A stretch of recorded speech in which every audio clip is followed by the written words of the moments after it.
What's up, everyone? Another interview today. I'm Tay Harris here with Cody Wall. We teased this one. We said you may scout internationally, but you've probably never seen hockey where this man with us has seen hockey. Francois Lemay, you coached in North Korea, and you actually came out with a book as well. If I ever make it back coaching hockey in North Korea, Francois, thank you for taking the time and talking to us today. How are you? No problem. My pleasure. I'm pretty excited for this. I talked to you, man, it could have been 2 years ago. Now, when you first got back, you said, hey, because I was in college at the time, hey, we're doing a documentary. It's coming out. I'd love to talk to you guys about it. And I was pumped for it. And then we couldn't do that interview, obviously. But here we are coming out with a book now. Just like how did the book all come together? Like where did the deal start? So we talked in March. It was March 2018. Wow. So that was right after my first trip. I'm not much of a reader, even less of a writer. So it's something I never thought I'd do, right? I just take a lot of notes. Like, I had really bad memory, and for coaching and stuff, I just take notes all the time. It's something I've been doing forever, right? And I'm in Korea, and I'm like, this is so surreal. Like, it felt like it wasn't real, right? So I'd write everything down, and I had all these notes everywhere. And, I come back from the trip in 2018, not even really thinking book at that point. It's in 2019 on the way back from Korea. So we're on the train going back to China, and it's like this 7-hour train ride, right? Nobody speaks English. Right? So we were a small group, but at this point there was only two of us that stayed behind for an extra day. So my buddy goes like, I'm gassed, like I'm going to sleep. So I'm like sitting there in the train, and I got all those notes, and I just kind of start writing like a paragraph, right, about the experience. I don't know why. My fear is always to someday I'm just going to forget everything, right? So I just started putting stuff on paper, and I had a paragraph here and there, didn't think much of it. And one day I'm talking to this guy, and he's like, "You're in North Korea?" So I'm like, "Yeah." So he's like, "How was that?" So I'm talking to him, right? And I'm like, we're like 45 minutes into conversation. And this guy he goes, "We've been talking about North Korea, but actually like not in a negative way. I've never had a discussion on North Korea that was like about sports and something positive, right?" He's like, "You should write a book about it."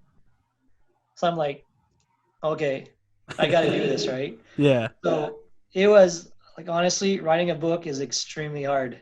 People think you can just write and it's done, but like it's just so much work. Like it just pushed me to my limits.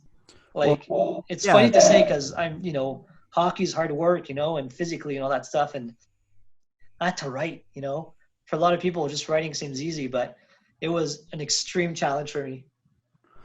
Can you remember like what was the hardest thing about it? Was there a point in the book? I don't know how many chapters in you were where you're like, I don't know if I can finish this. Did you have any moments like that at all while writing the book?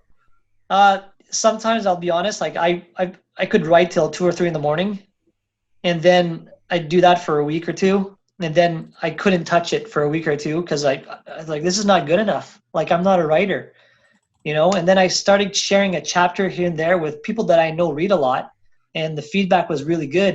And it wasn't because it was me, right?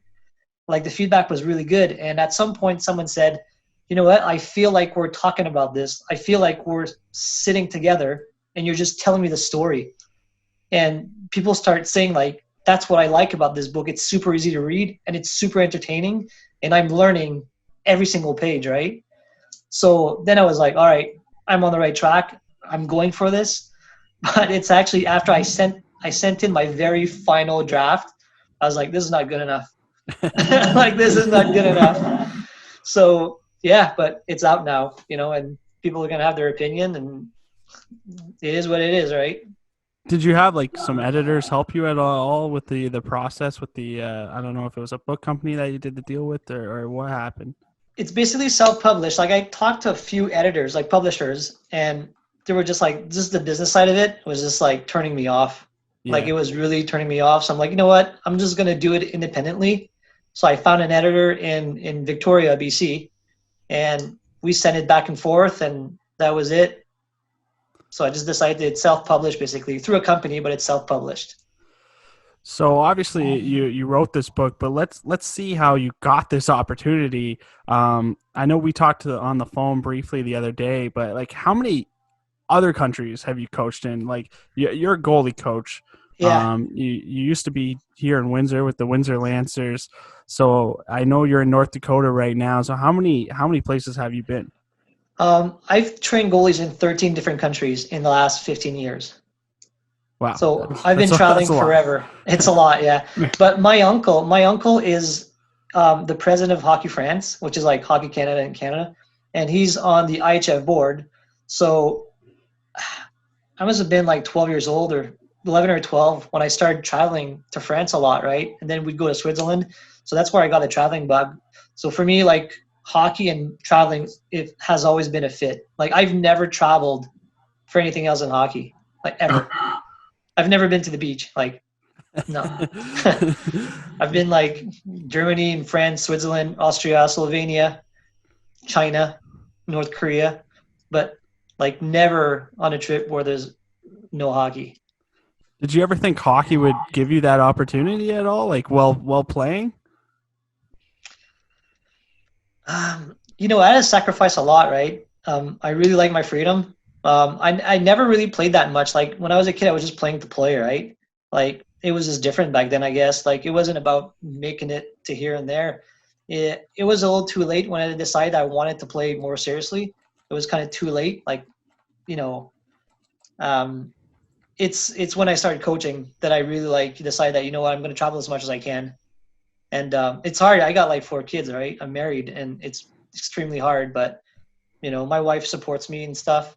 And it's never been an issue, but it just, for me, just keeping it fresh, right? Because every time like you travel, you work a lot, you're exhausted, but it's so refreshing because it's new rink, new town, new people. So that's really what keeps me going. I don't think I could work for like 10 years for the same team. Like even a couple of years, it's tough, right?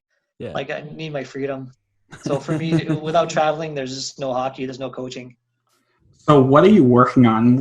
Because you're going with so many different teams and short stints with everyone, what are you trying to focus on in your time with limited time with the teams? It's literally just goaltending. And North Korea started me just working with the goalies from the national teams, right? And then I remember the meeting, like I was sitting on my car. I was at Forest Glade in Windsor in the parking lot. And the guy called me. He's like, yeah, North Korea wants to know if you can do like teach kids too. I'm like, yeah, I can do that. And they want to know if you can train the men's and the women's national teams, like train, like run practice. Like, yeah, like, okay. And then when I got there, like they asked me like, can you do dry land and do like a coach's, clinic? I'm like, yep. So I literally ended up doing everything there. But usually my trips is just goaltending, strictly goaltending. Sorry, Cody, go ahead. Go ahead.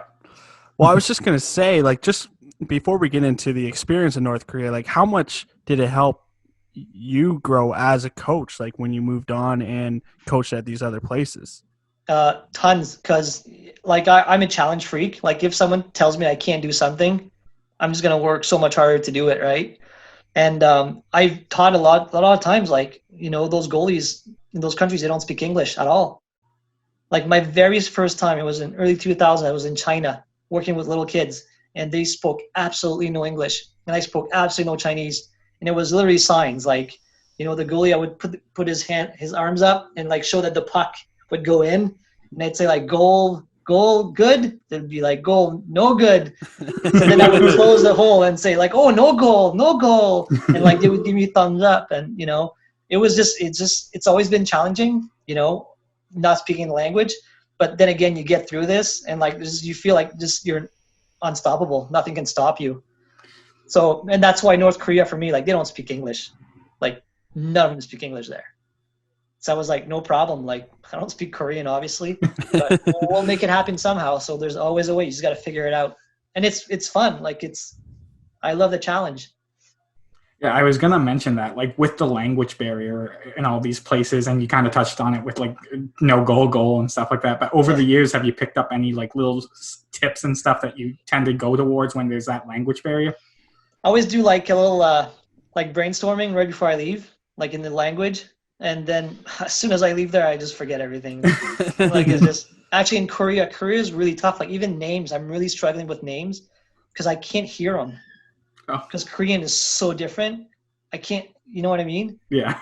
I don't know anyone's name really because I just don't understand. I just can't hear it, which is super weird. Like, but it is what it is, right? Did you pick up any of the languages from any of these countries that you've been in? China, I was kind of getting Chinese pretty good. Slovenia, like I think that was my best. Slovenia was pretty fun. Other than that, French and English, like France, Switzerland, like French, right? So yeah, I just got to, as soon as you start diving into it a little bit more, then it comes back. Not just the swear words. Yeah, I know. So you were in Windsor at the time. You were telling me yesterday we were talking. This could have not happened. You were a goalie coach with the University of Windsor, the Lancers there. They were in the playoffs against Guelph, and some injuries happened. And you said basically if Windsor moved on in the playoffs, you wouldn't have been able to go. But since there was injuries to their goalies, there was a 4-string goalie, and they kind of got smoked one game, and it allowed it. Basically, that moment changed their life. Yeah, I mean, when you coach at a level, you want to win, right? Like it's about results, right? And we won game 1, and it was good. Goalie got hurt, finished the game anyways. Then like we didn't have a backup anymore because he left the team like late in the season. Our third goalie had been injured since preseason. So we had a guy that played a handful of junior C games the year before that came in. We lost game 1. Then we won game 2 with that 4th stringer in net. Like you've never seen so many block shots. It was insane. And then we went on the road and we were struggling. Like I think we only had like 2 or 3 wins on the road all year. And they just like smoked us like 7-0 or 7-1, something like that. And then that was it. After that game, I was like, all right, well, guess I'm going to Korea. Because if we would have won that series, I was going to stay because I thought that, you know what, like maybe we could pull this off, right? And you want to win, so yeah. The guys at Lancers, they were stunned when I told them where I was going. Those guys couldn't believe it. Yeah, like, I don't think many people would. Like you're crazy. I was like, yeah, I got to be crazy, I guess, but it was worth it.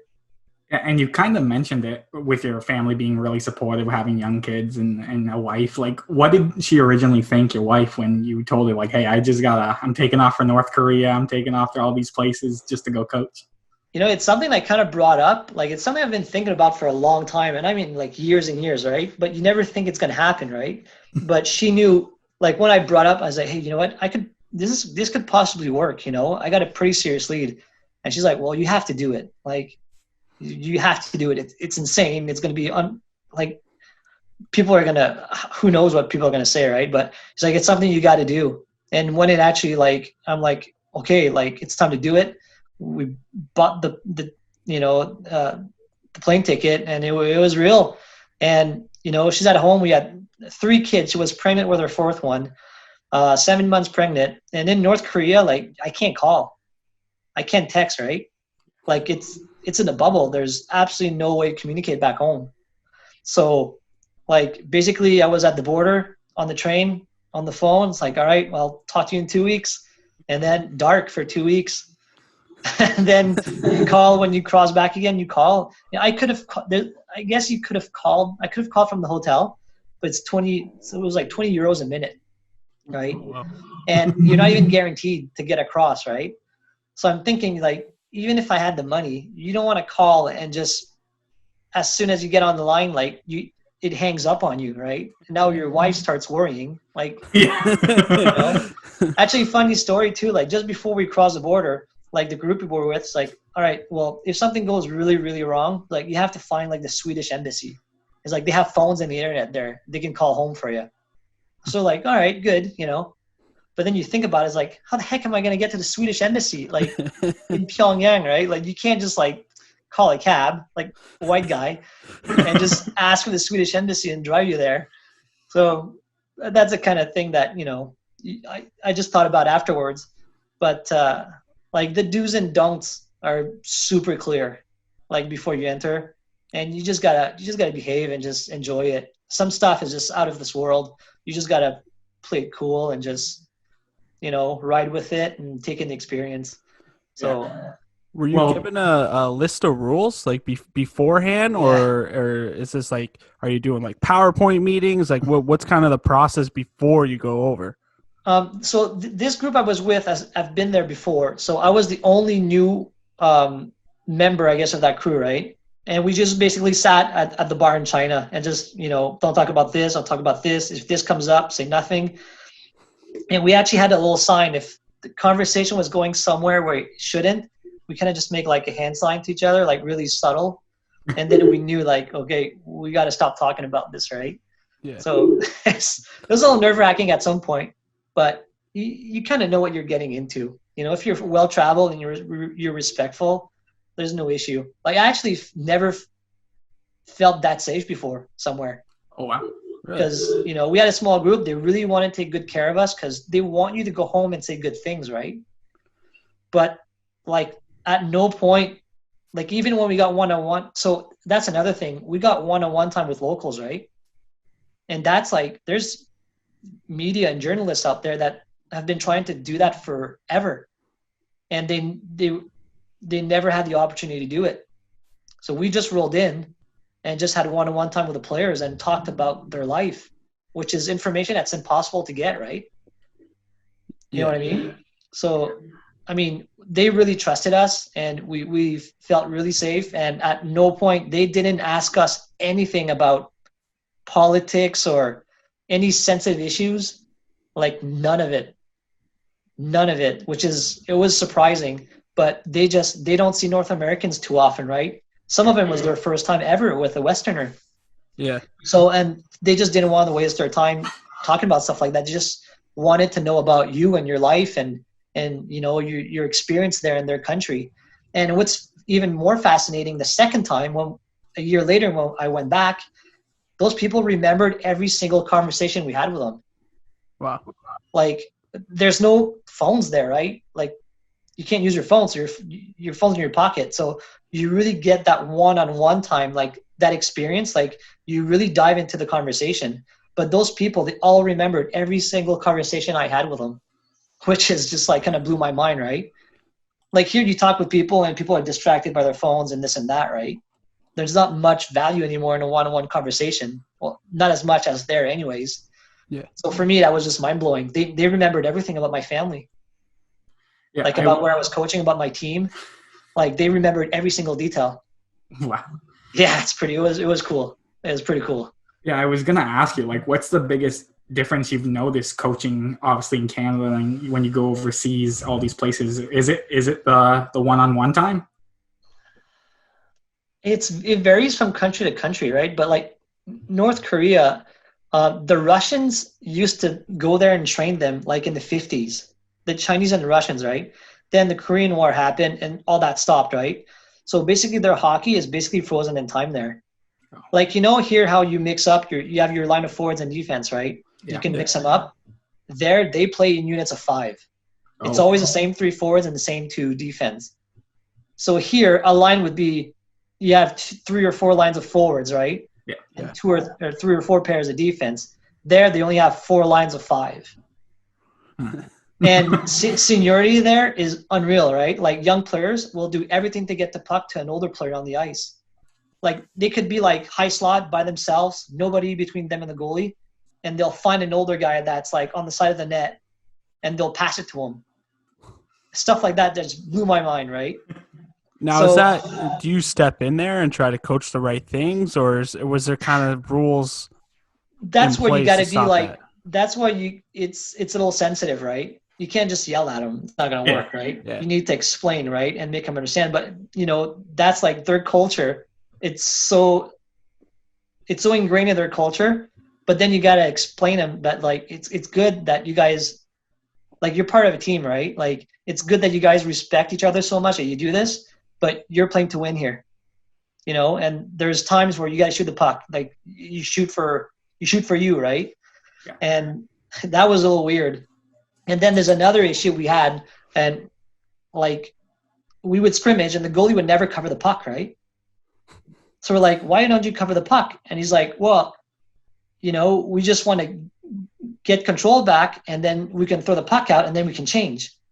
I'm like, well, what if the goalie covers the puck, you get a whistle, you can change anyways, right? But they're like, yeah, but right after we'll give him the puck right away. And I'm like, why? So we're arguing about this, and I'm thinking like, I can't believe we're actually arguing about this. So I realized that they just know they were going to lose that faceoff. Like if the goalie covers the puck, they're going to lose the faceoff. So I asked them, I was like, how often do you guys practice faceoffs? And they're like, well, never.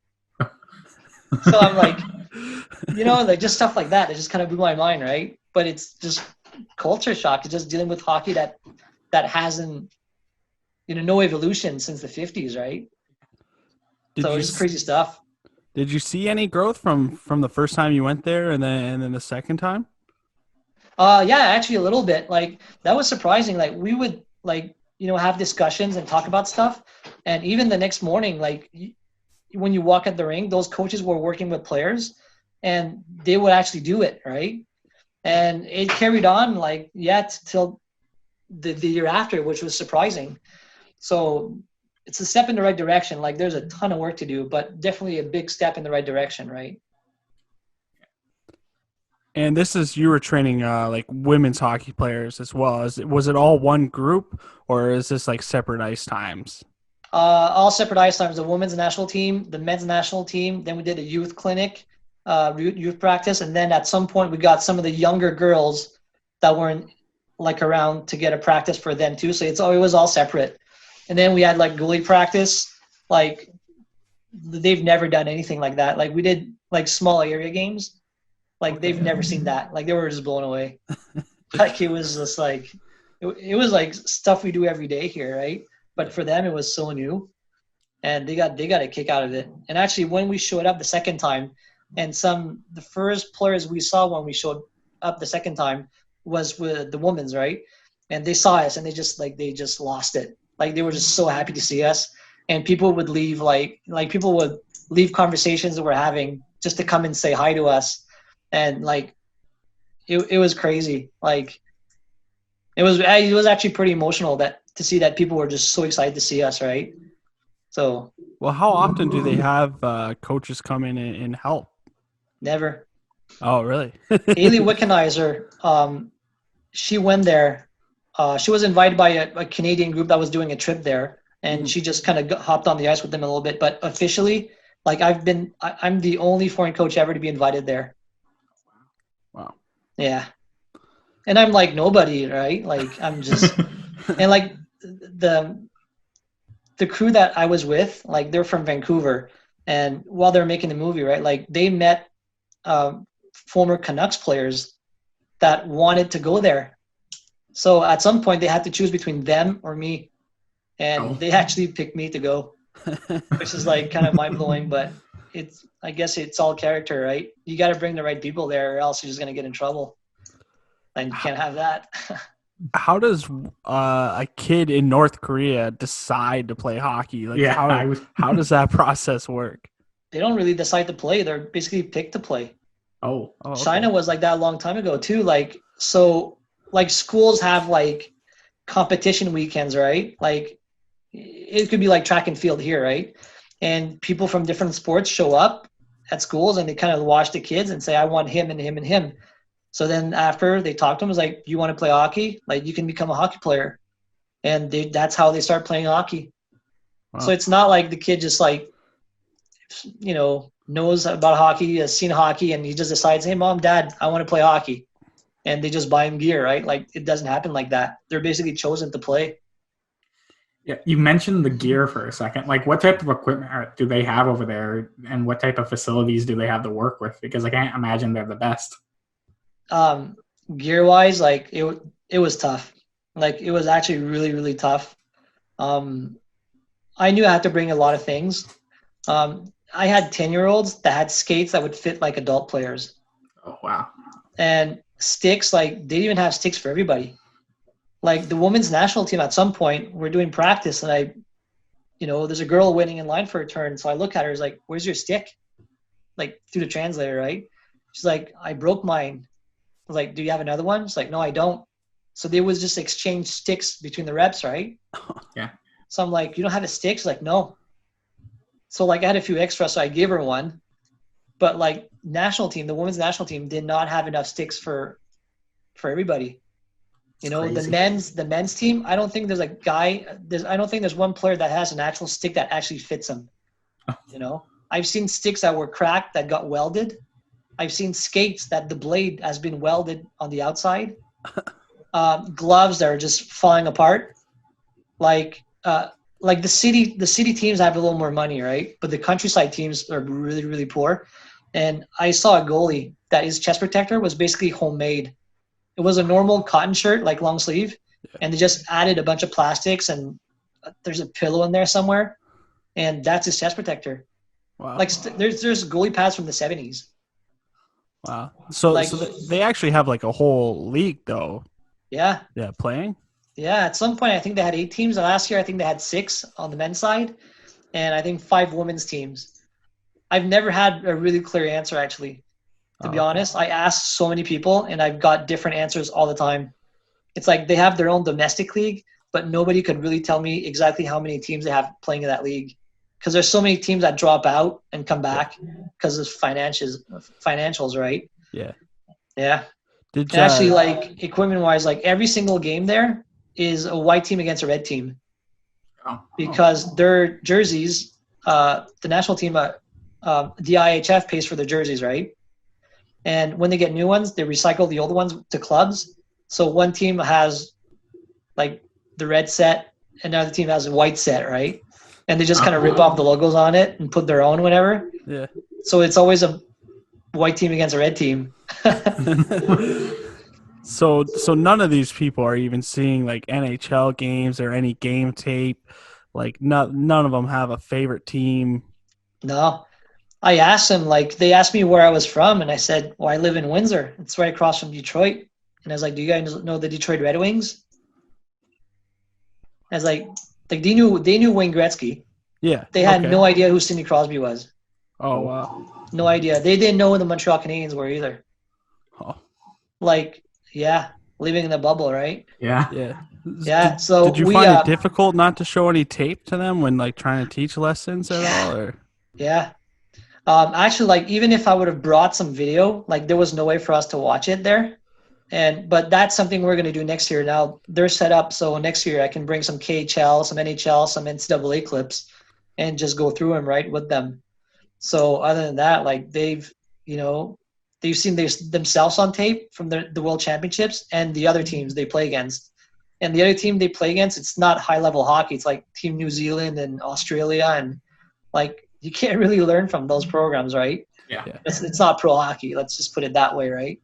So the only exposure to outside hockey they got is bad hockey, really. So they might have got a glimpse of the NHL here and there, like during the World Championships on TV at the hotel or something, or in a newspaper somewhere. But like other than that, like they have no idea. And you mentioned the fact that when they go overseas, they don't really see the game tape and they're handpicked from their schools at certain ages. Like, how old are these kids or men being picked to play hockey? Like, are they growing up with it, or is it something that comes a lot later over there than it would say here? I'd say about like 9-10 years old is when they'll start getting picked. And then they just kind of grow in the program, right? Yeah. So there's actually like we spend time at a skate park. There's a skate park in the city, and it's surprising. Like there's like bowling alleys there too. Like people don't really think there's bowling in North Korea or skate parks, right? But there's a big skate park and there's a big oval, and we spent some time there.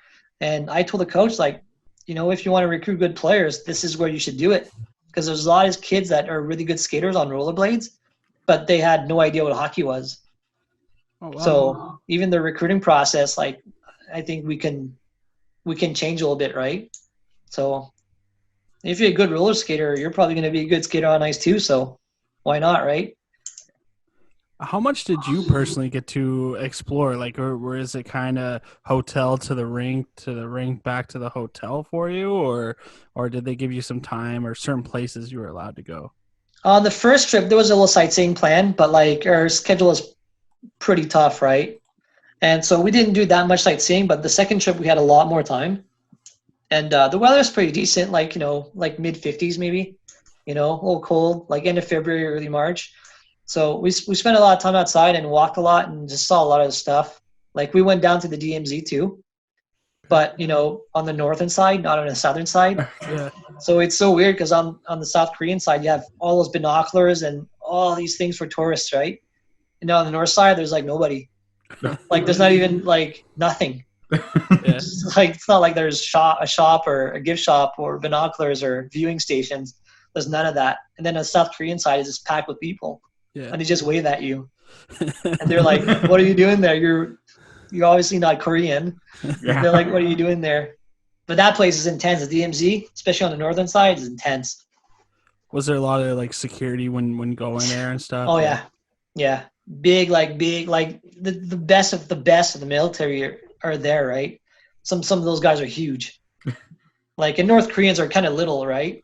Yeah. But those guys at the border are just like no joke. Like just the weapons too is like, holy crap.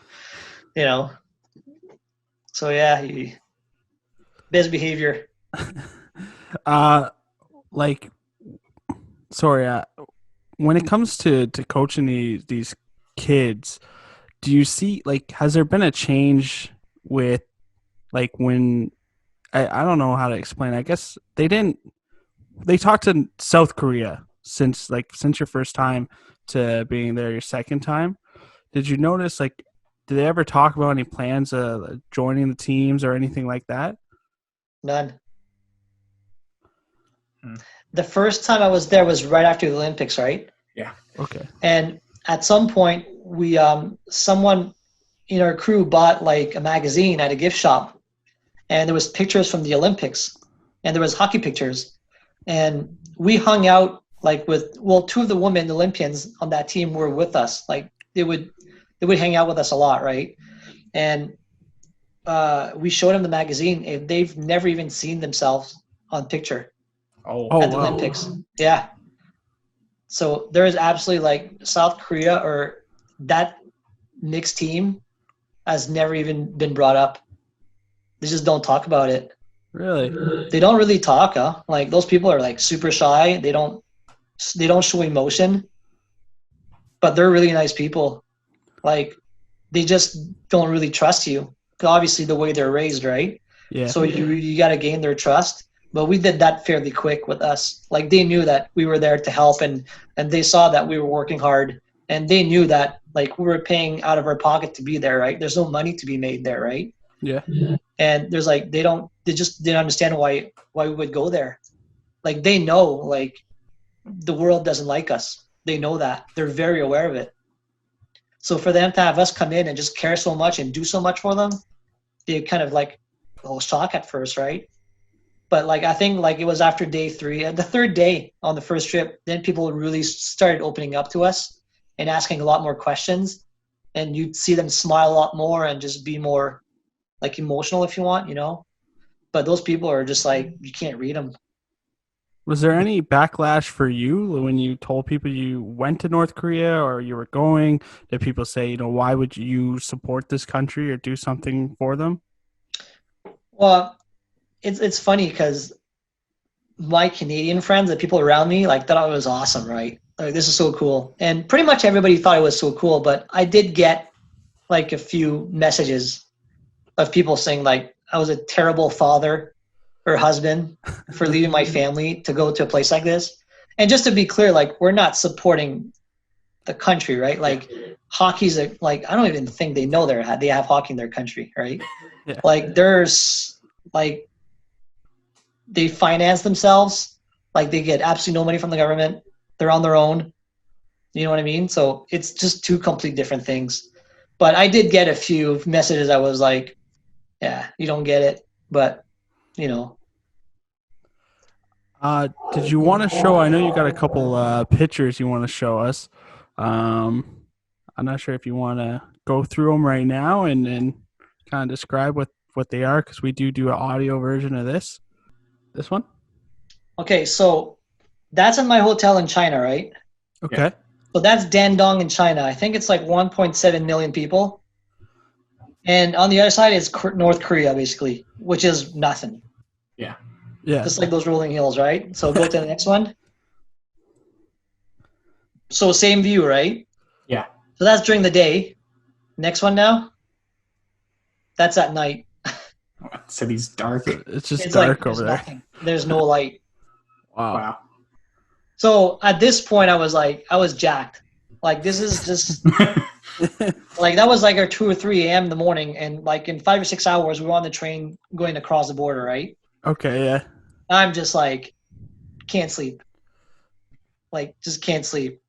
So as soon as you cross the border, so you stop at customs, right? So the train stops for 90 minutes, and they go through all your stuff, Okay. like literally everything, right? Yeah. We got lucky because I'm pretty sure they knew we were coming. So there was a guy traveling next to us in the train. So he was super nervous. He was by himself.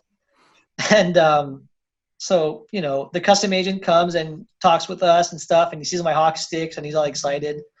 So the guy next to us, like, he's pretty relieved, right? He's like, okay, it's not too bad.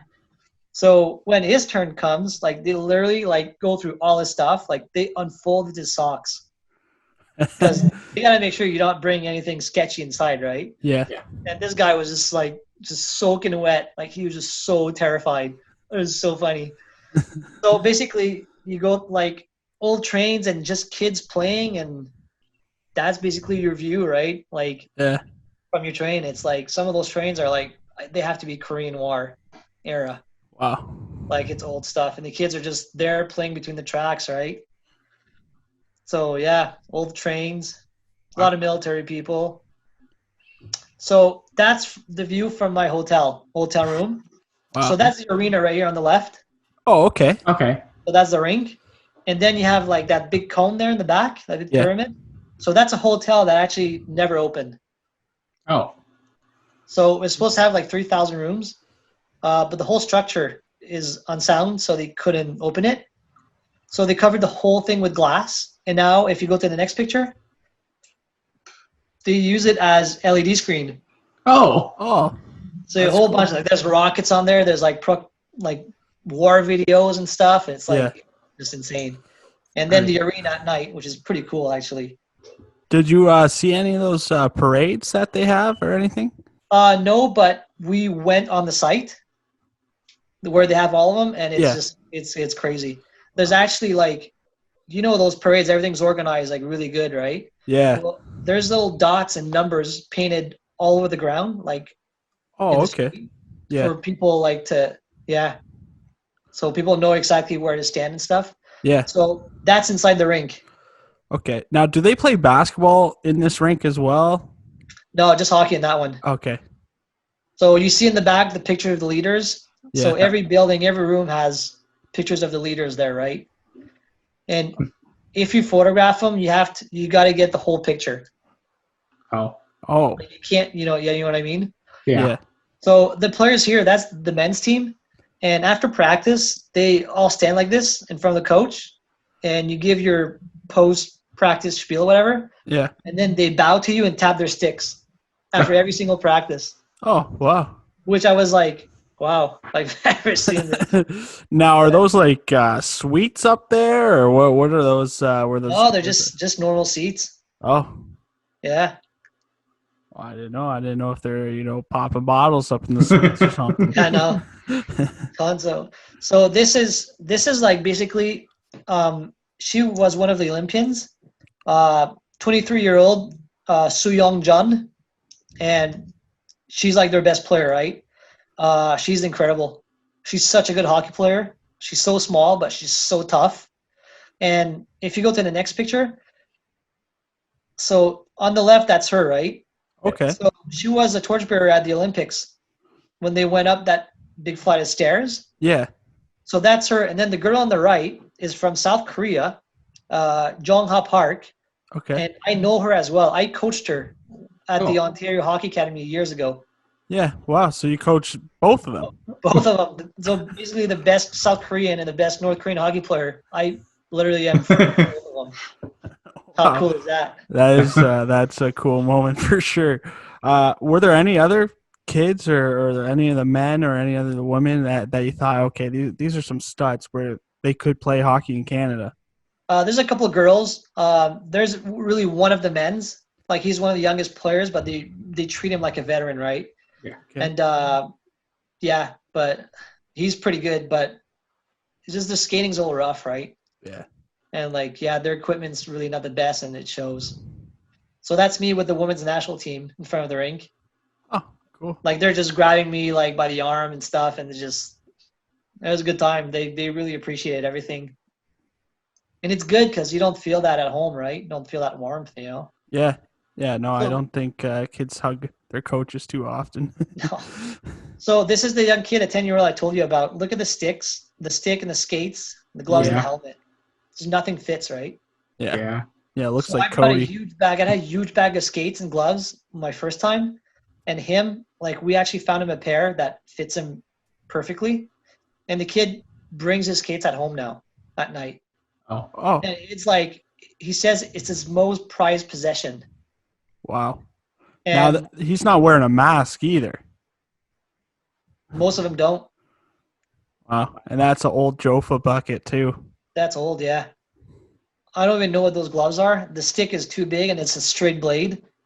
The skates have to be 4 sizes too big. Yeah. So we got him skates, and then when I went back the second time a year later, I saw his coach, right? Yeah. And he came to see me, and he started talking about him right away. He basically said, "Oh yeah, we just had a tournament, and in the final game, he scored 3 goals. And every time he scores a goal, he tells his coach goes and taps him on the shoulder, right? And he says, it's because of the skates. It's the Canadian skates. Like he always talks about his skates. Yeah. Well, So how much can the skates can help a lot yeah, for some of these guys, obviously. just sticks that just fit them. Yeah. Like I've seen sticks with like plastic blades, like for street hockey. I've seen skates, like, you know, if you take like a wooden stick and you play like on the pavement with it, Yeah. like the bottom will just like kind of. Yeah. So I've seen sticks where the blade is like this thin, Wow. and the stuff that like you would throw in the garbage for sure. You wouldn't even keep in your garage, right? Yeah. That's what they got.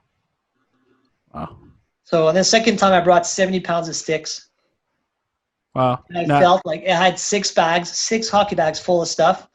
And I was just kind of defeated because I just feel like when I got there, I just realized how bad it was again. And I kind of forgot how bad it was, I guess. Yeah. And I'm just like, this is just like a drop in the ocean. It's nothing. Yeah. So, I mean, we do our best, right? Like we don't really have money, you know, and Yeah. we can't really, we do what we can, right? But Yeah. if it's not us, nobody does it. Like Like China was like really bad like 20 years ago, but now like the NHL's in there and the KHL is there, and they're just throwing money at hockey, right? Yeah. But like North Korea, like nobody's coming to save them. Like hockey in China is going through a huge overhaul right now. Yeah. And it's never going to happen in North Korea, which is sad. But like you do what you can, right? But obviously we change lives. we Yeah. think we could do so much more, but for them it's just like it's life-changing. Like when you describe the NHL or any of these leagues to any of these kids, do any of them want to know more about it or start to ask more about it, I guess? We don't really talk about it because I guess we can, but we're not really supposed to. Okay. Yeah. So we got to be careful what we talk about, right? Yeah. So, you know, when I mentioned Sidney Crosby, maybe someone does know Sidney Crosby, right? But in a group setting, he's not going to say so. Oh. Okay. But maybe if we had that conversation one-on-one, he would be like, oh, yeah, I know Sidney Crosby. But they're not supposed to know, right? Yeah. So we don't really bring stuff. We don't talk about money. We don't talk about just there's a bunch of stuff we don't talk about because we just can't really go there. Yeah. Like no, we're trying to keep the relationship as best as we can, right? Because we want to go back, and so you can't start telling them about all these things, and then they go crazy, and then you leave, and you're like, whatever, right? Yeah. Yeah. So it's really touchy. Well, I think I don't know if there's any stories that you want to maybe tease from the book quickly, and then we could wrap this all up. But Anything that you want to share? Any stories? We're willing to listen. Well, I think you guys should really get the book because I think it's 25 chapters that are really fun to read. I want to talk about Noco Aid. So here we have Gatorade and Powerade, right? Yeah. But in North Korea, like obviously you can't buy Powerade or Gatorade there, right? So they have their own, and it's called Noco Aid, and it's homemade, right? Okay. And it comes in a bucket. Oh. So they don't drink water there during hockey, which is weird, right? But there's a big bucket of Noco Aid, and there's cups like on the rim, and people just take a cup, just drink it, right? And then put the cup right back, right? And very early my first trip, I'm sitting on the steps of the arena with a translator, and we see two of the women national team girls walking across the street, and they're holding the bucket, right? They each holding one handle, and I'm like, where are they coming from? Like, why do they have Noco Aid bucket, right? So she's like, oh, well, we'll ask. So like, where are you guys coming from? It's like, oh, we got water for the Noco Aid. He's like, the water? Like, why? From where? Like, you're coming from across the street. They're like, oh, we got the water from the pond. So I'm like, oh, Jesus. Like, thing is rough. Like, it's just like sugar and like just a bunch of crap in there. And it's like, it's so, but it's funny because you go in Asia and you would never drink the tap water, right? Yeah. But in North Korea, I've been drinking tap water the entire time. And with my whole crew, like they just lost it when I told them. But every single person on our crew got sick at some point. Maybe not like super sick, except for me. I've been drinking that tap water the entire time, and people were just in stitches, right? When I told them, I've been drinking it for like 2 weeks, man. Like, what's going on? That's it's awesome. Just like, it's just another world, man. It's like, and I mean, Canadians, you can always go visit North Korea. Like, you actually can. And like, I'm going to put it out there. If there's hockey people listening right now and they actually really want to make a difference, you're going to make no money. It's going to cost you a bunch, but like the experience is like totally worth it. Like, you guys got to drop me a line. If you can help, either equipment or whatever, who knows who people know, right? Yeah. But if that's something someone wants to get involved with, even just a little bit, like, I'm open to anything. So it's really, really rewarding. It's heck an experience for sure. Well, if you want, you could, I don't know if you're comfortable with putting out your email or something out there. Anyone listening that does want to get involved. And then when we tweet this out, of course, we can help anyone that wants to contact you. You can find me on Facebook for sure. Francois Lemay, it's not too many of us, but f.lemay1981@gmail.com. So f.lemay1981@gmail.com. Perfect. And the book is If I Ever Make It Back, Coaching Hockey in North Korea. It's on Amazon. You can get it right now. I think the Kindle is $9.99 right now. It's on. Yeah. The book is, I think in Canadian, it's almost $30. It's on, you can find it pretty easily, but it's 238 pages, 25 chapters. And I think there's a bunch of stuff I left out there because I could go forever, right? Yeah. But it's well, we want people to buy the book to support you, so you can support the kids playing hockey in North Korea. That'd be great. That pays for my trip, right? So and like, I want to buy, I buy used sticks. Well, new sticks at old models, right? Yeah. That's what I do a lot. So I get sticks for like $20 each. That used to be like 100 and something. Yeah. And I just bought tape. I mean, obviously I can't bring pucks from here, but they don't have enough pucks either. So we have to buy pucks from China and bring them in, and just skate laces and stick tape. Yeah. Like, they don't even have it. Wow. So you realize how lucky you are, though, after a trip like that. Like, you don't take anything for granted. And, kids, like, don't bitch about your stick, man. Because you got a $150 stick, and like, some of us don't even have one to play with. Yeah. So it puts things in perspective big time. I'm taking my kids there someday to skate with them. That's for sure. Yeah. Well, I'm sure they will not complain after going there, for sure. They better not. Well, have the kids ever said anything to you? You go, "Are you kidding me? Do you know how good you have it?" Yeah, a little bit, but they're young. But like, I hope they can figure it out pretty quick. That they're pretty lucky. And we bend ourselves backwards for our kids to play too. So you know. No, that's awesome, and you got an awesome story, and I hope a lot of people read your book. I just want to thank you for your time coming on, talking to Cody and I. Yeah. We really appreciate it. It was a lot of fun. I was super excited when you said you'd do it, and thanks again. 2 years later, we did it. You know what? In another 2 years, we'll talk to you again about your second trip. Well, we're gonna talk next year because I mean the World Championships have been canceled this year, obviously. Yeah. Next year, with at least the women's team for sure, I'll be like behind the bench as an assistant coach at the World Championships. Oh, wow. That's awesome. Yeah, people are gonna go we'll nuts. Definitely have you on. Yeah, and sure. I'll have another book on the subject eventually, and then I got a list of pretty wacky countries, some of them you've never heard of, that I'm gonna go to. Yeah. So I gotta write about that too. Oh yeah, you gotta. It's just travel the world doing hockey. Like it doesn't get better than that. Some would say you're living the dream. Yeah, I go where places that people don't even want to go. Places that people don't even know exist, right? Yeah. So people didn't even know that they had hockey in North Korea.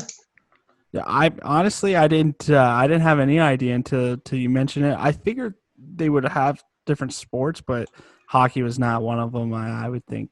Pretty minor sport there, though. Yeah. To be honest.